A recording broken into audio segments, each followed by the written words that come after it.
Greetings and salutations, ladies and gentlemen. Welcome back to the channel. In this video, I am going to be making a guide for the Swordmaster regarding how to PvP, specifically in solo. So I'm basically going to be talking through my thought process and explaining why I'm making all of the decisions that I'm making. This is going to be solos, and I am playing as the Swordmaster, so that's going to be kind of the very specific guide that I'm going for here. So I'm crouching because I heard something happening behind this door. I ready my 4 swords in case someone happens to come through. But they don't actually end up coming through. I am just kind of waiting here patiently in case they do. And then I think I hear them kind of fighting something else, or I just go to check out the door. I test to see if you can open the door while you have your swords out. You can't, so that myth has been busted. And then I was also trying to peek through the door to see if I could see them, and I couldn't. I hear like a shield clang, so I feel like now would be a very good time to go. And indeed, there are 2 people fighting, so someone was trying to parry someone else. I used my E because I was a little bit scared of them coming close to me, but it would have been much better to save this. So at this point, I realized they are also a Swordmaster. I'm a little bit low from that, so I just pop a potion to get my health going back up. And at this point, I'm holding out my healing potion so that I can move faster, right? Holding a torch or a healing potion or anything like that is going to make you move faster. Now, I realize they're closing down on me, but I realize I've also got 4 swords left. So I use my 4 swords. They must be low at this point. I whip out my long sword. I try and do a dash attack, but they back off so it doesn't hit. And now I'm going to start parrying some of their attacks because I am like half HP. So going to parry, attack, and parry, attack. And then that person was super duper mega low, and this eye thing did end up finishing them off. So in that fight, I started off with my swords. I used my E way too early, and then I realized I probably had maybe a slimmer chance of winning that fight because they healed, I healed, it kind of reset the fight, and I wasn't so confident about it, so I just waited for the cooldown of my 4 swords again. I used those, and then I kind of refreshed the fight. Both of us, well, I was like full on health then, they would have been quite low, and then I took that and I was able to win it.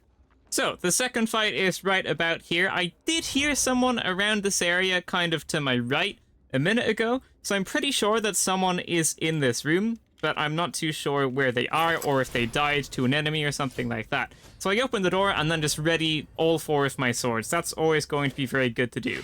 And then for some reason, before I peek this corner, I put away my swords, and then it registers slowly that I'm like, oh my god, that's a person. So they block all 4 of my swords. Obviously, that's not ideal. I hear them pushing with their kind of charge attack, and so I just use my E ability, and that messes them up. So that was a fight where I completely messed up the 4 of my swords at the start. My ranged attack, I completely messed that up. It basically did 0 damage to them, and I didn't peek that corner with my swords out like I should have. That fight might have gone very differently if I had done that. But they ended up kind of pushing. I guess they forgot about my other ability, and that just messed them up a lot up close. I'm not too sure if they were low or not, but pushing the E ability with the Swordmaster is definitely not going to be a good idea. You need to get away from that. If they had waited for that to go away, then maybe they could have done something, because I would have had everything on cooldown then. But that's not what happened, and they did just end up losing that fight. So I definitely should have peeked that corner with my swords out before putting them away. I'm not too sure why I didn't. Just a little brain fart from me, but I did end up still winning that fight because they pushed the E ability, which they should not have done. So later on in the same match as the previous fight, there is this one. I started opening that door, and then I heard something through here, so I'm pretty sure I'm crouching right now, because I don't really want to be hurt. I want to get the jump on this person, especially if they're fighting another person. And I actually hit my 4 swords at the start. I readied the crossbow because I thought they might have stayed up there. They didn't, and now I use my E, and they're really not going to be able to do a whole lot in this corner. I should have been pushing them there more so than I was, but I still pushed them pretty well, and they didn't try to run away or anything, and then they just died. So I'm barely, well, I'm actually like a decent bit above half health there. Started out the fight with the 4 swords, used the E, and they just kind of died. There wasn't really a whole lot they could do. So in the first fight I showed, I messed up my E ability, I think, and I used my 4 swords. In the second fight, I messed up my Q ability, and I used my E ability, which is the Spitty Spin 1. And in this fight, both things went right for me. I used both of my abilities quite well. and it ended the fight much, much, much faster. But the reason I'm making this video is because I think the Swordmaster is very, very, very, very good for solos. They can clear the NPCs just fine without having to use their abilities like other classes might, because they have a two-handed sword, and you can stagger enemies with that, and then just keep doing that. Like stagger, hit twice, enemy's probably gonna be dead. So having the swords and saving the swords just for PvP is very, very, very good. So the next fight is right here. I'm just kind of hitting a goblin that I don't really want there. Then I kind of hear this person down below, so I just immediately ready my swords. This is kind of one of those situations where I heard them and they heard me at the same time. They use their spinny spin ability, they're the fighter, which is very, very powerful, so I immediately hold out my healing potion and just run away. I use my 4 swords right at the start to get them low, and then use my E as I try to push. Obviously, then I realized they're a fighter, and so I just backed off as soon as I could. But the 4 swords at the start and the E ability was just simply enough to take them out. So even though I did try to disengage from that fight, there wasn't actually so much need, because I had literally already killed them.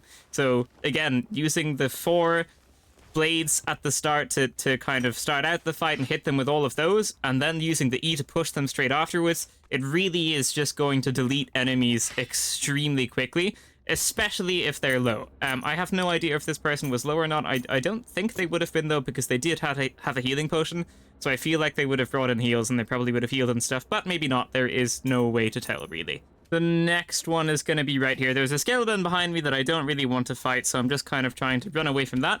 And then I hear this person and they just happen to be directly in front of me. I don't think I knew this person was there. It's another fighter. I use all 4 of my swords, and then I do use my E in case they try to push. Not really a great timing of that E because they already used their spinny pin. So now this is just going to be more of like an actual fight. So I'm using a charge attack because I see they're blocking, and obviously charge attacks break the blocks of someone else, or break their poise, I don't know what it's called. But if you use a charge attack when someone is blocking, it is going to break their shield, and you're going to be able to get like a free hit on them, basically. So here they're trying to bandage. I use another charge attack to kind of mitigate their bandage, basically. And I'm just going to keep using charge attacks because they just keep blocking.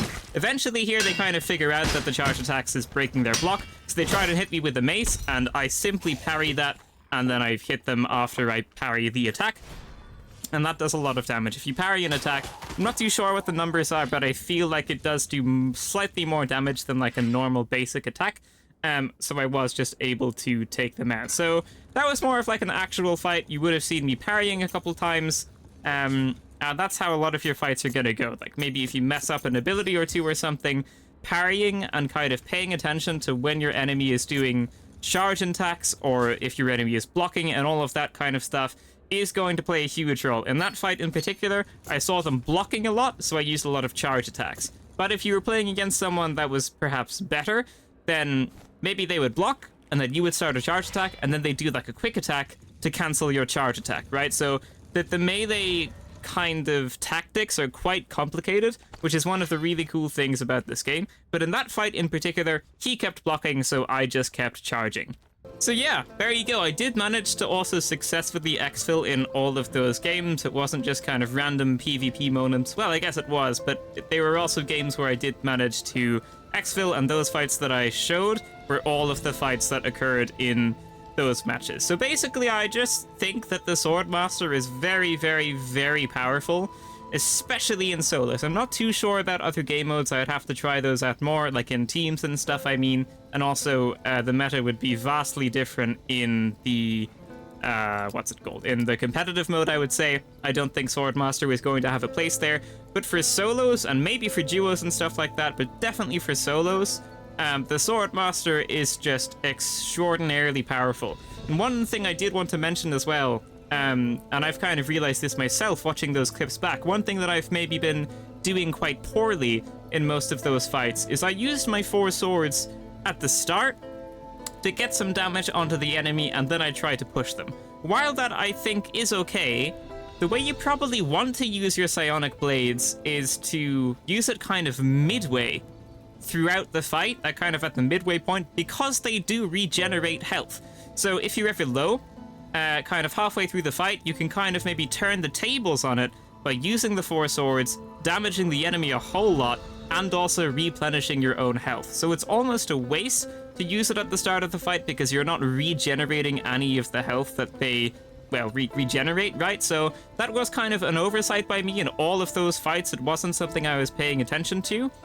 But with that said, I do think just using the swords to start off the fight is like a very, very good thing to do, because then it does make it very, very easy to just try and push the enemies quite quickly as well.